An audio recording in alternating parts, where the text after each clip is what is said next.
Do you want to learn to stop making all those bad decisions in relationships that have got you hurt so many times?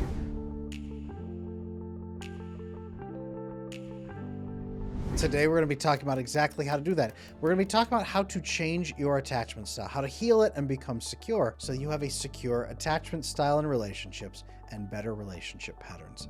If that's something you want to learn, stay tuned because I'm going to be talking you through how it happens and then I'm going to show you with some real examples of exactly how to fix that problem. Now, heads up, every resource I'm going to share in this video is available on adamlanesmith.com, which happens to be my name, Adam Lane Smith, the attachment specialist. I am here to help, so if you need any help, please reach out through my website, reach out in the comments section, say, Adam, help, I will get to you. I want to take care of you and show you how to fix your attachment styles. That is what I do for a living, and I love every minute of it. So what is keeping you stuck in relationships? You're stuck in these relationships and these bad patterns that you've lived through so many times. How do you change that? Well, number one, you need to learn about attachment styles. And I have so many videos on this channel that show you exactly what the attachment styles are and exactly why they make things go wrong. And I invite you to watch each and every one of those videos because there's a number of them you need the resources directly from. Today, I want to show you how to fix those attachment styles in some clear, quick steps that I teach to my coaching clients so you can benefit straight from my 15 years of training and experience right here inside this video. We need to define what your relationship patterns are so that we can fix them. So there's the anxious attachment style, and the behavior patterns that person typically exhibits is to believe they don't deserve love. So they do 10 nice things for the other person, hoping the other person will do one nice thing for them. This is nice guy syndrome, nice girl syndrome, earning good boy points. It's the guy who hopes that if he does the dishes and vacuums enough, his wife is going to become a sex-crazed leopard and leap on him like a jungle predator. And that's just not usually going to happen. But that's anxious attachment style. It also leads the person to view other people through a lens of superiority. They are superior to you, meaning I feel inferior to everybody else. Everyone else is superior to me. I am going to be abandoned because I am the one unlovable person on this planet, and everyone will see that eventually and leave me. So what an anxious attachment style person will do is usually find people who either confirm that by staying out of their reach and avoiding them endlessly, but then love bombing them. They make them feel good, but never fully let that distance close. So the anxious person has to chase and chase and chase. Or they find people who continue to hurt them and mistreat them and say, well, they're a jerk, but at least they're honest about it because this is all that I deserve. In time, though, an anxious person often becomes angry and resentful and hurt, and they lash out at the other person. Sometimes every 4 months, every 6 months, they have anger outbursts. And especially as the relationship goes on, they start to feel a lot more entitled because they've done so many things for the other person. Why can't you just do this one thing for me? This is often the oxytocin addiction cycle of I need my fix. Why aren't you giving that fix to me anymore? If that's your relationship pattern, stay tuned because we're going to have to talk about fixing that. The other relationship pattern we need to talk about is avoidance. Avoiding and ducking out of relationships. Now, I have so many men who come into my coaching practice and have never had a girlfriend. They're 29, 30, 32, and they worry that that means they're never going to get into a relationship, but they've avoided all of those relationships. And in fact, they've avoided most deep friendships as well. They have avoided just about everybody, not because they're manipulators, but because they are so afraid of getting trapped or stuck or hurt or exploited or spit on or just rejected by other human beings and mistreated for having human needs. Avoidance ducks out of reach of other people and stays away. Sometimes they manipulate other people. Sometimes they gaslight other people, the really manipulative variant of this will. But most of them just stay away from other people. They may accidentally love bomb someone else by making them feel good because they see the world as a series of meters with other people, meters above their heads of fill up their good feelings, then they won't hurt me.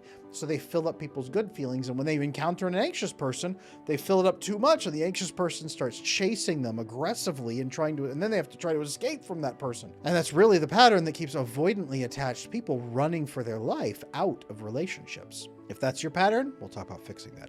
Now, there's a pattern in between these two. I don't know if it's technically its own true path. I would say it is. The disorganized style, also called the fearful avoidant, also called anxious-avoidant. It's a blend of the two.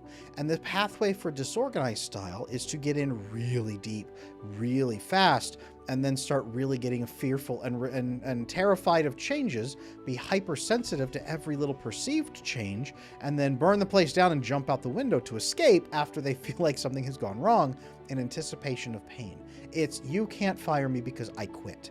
That's the relationship pattern. But then they feel bad and they miss it and they realize, oh man, I made a mistake. So they kick in the door of the burning house and jump back in and then ask for apologies and oh, I'm so sorry, please take me back.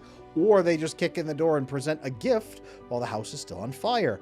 And nobody hates it more than they do. It's a wildly chaotic attachment style that just leads to pain and fear. And it comes from a place of fear, not from being a bad person.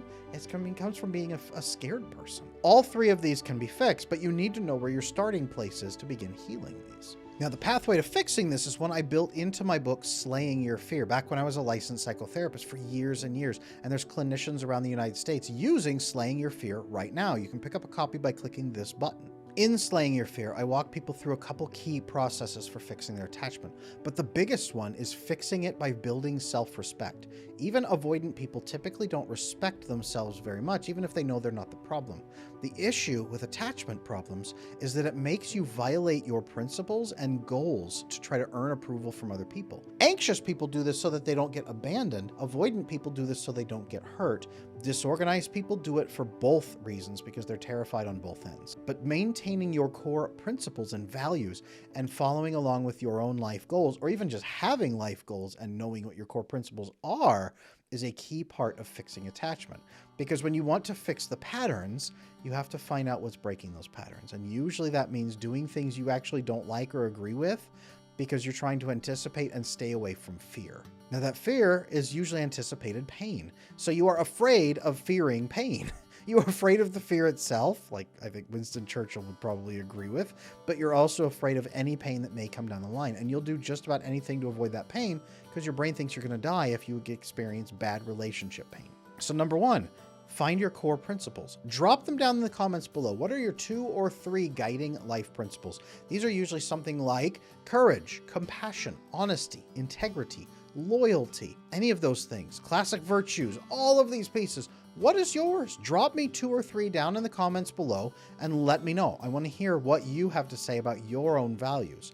Everybody has some. It's the thing that bothers you most if somebody told you you didn't live to them, and that's not who you are as a person. That stabbing pain in your chest when you think of those words, that's your core value right there. Now, your life goals are incredibly important because you're violating them over and over and over again. And if you don't feel that you have life goals, that leaves you in endless perpetual survival mode, which I just had somebody DM me today telling me they are in endless perpetual survival mode, don't know how to get out. That's usually based on pain, perhaps trauma, but also just being so deep into attachment spirals that you don't have time to build these intimate connections and these long-term life goals. You're focused on survival and protection of self. So if you want to fix that, you need to define your long-term life purpose. What would give your life that long-term life purpose?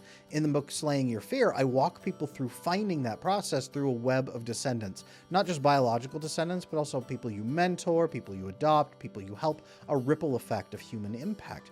What would create a ripple effect of human impact in your life that you'd be proud of?